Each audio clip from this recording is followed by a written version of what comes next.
আসসালামু আলাইকুম। দেখুন, বৃষ্টি হচ্ছে। এরকম বৃষ্টিতে যদি আপনাদের সঙ্গে একটি মজার রেসিপি শেয়ার করি কেমন হয়? চলুন। এই তো দেখতে পাচ্ছেন ট্যাংরা মাছ। এটি সকালে এসে আমার বাবা দিয়ে গেছে তার নাতনিকে দেওয়ার জন্য। কারণ তার নাতনি খেতে ভালোবাসে, তাই এই তো মেয়ের জন্য রেডি করছি। তার মাছ দেখে খেতে ইচ্ছে করছে।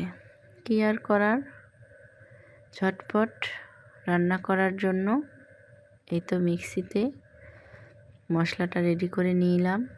এখানে কাঁচামরিচ, পেঁয়াজ, আদা, রসুন, জিরে গুঁড়ো, ধনে গুঁড়ো, লবণ, হলুদ। সহজভাবেই রান্না করি আমি সব সময়, কারণ গ্রামের মানুষ অল্প মশলায় সাদামাটাই রান্নাটা বেশ করে। কারণ হালকা মশলায় রান্না করলে খেতে কিন্তু মন্দ লাগে না। আপনারা বাসায় একদিন ট্রাই করে দেখবেন। এই তো আপনাদের সঙ্গে গল্প করছি আর মাছটা রান্না করছি। যদি ভালো লাগে তাহলে আমাকে সাপোর্ট করবেন, আমার পাশে থাকবেন।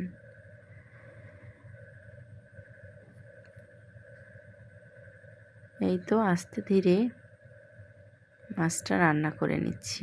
একটু পর পর এসে সেটাকে নাড়িয়ে দিচ্ছি। এই তো আস্তে আস্তে ফুটে যাচ্ছে পানিটা, আর ঝোলটাও কমে আসছে। এই তো এখন রান্না প্রায় শেষের দিকেই। যদি এভাবে মাছ রান্না করা যায় গরম ভাতের সঙ্গে কিন্তু অনেক ভালো লাগে। আর যদি সেটি হয় আবার বিলের মাছ। এই তো রেডি হয়ে গেল আমাদের মাছ রান্না। এখন এটি আমরা মামেসহ অনেক মজা করে খাবো। আল্লাহ হাফেজ, দোয়া করবেন।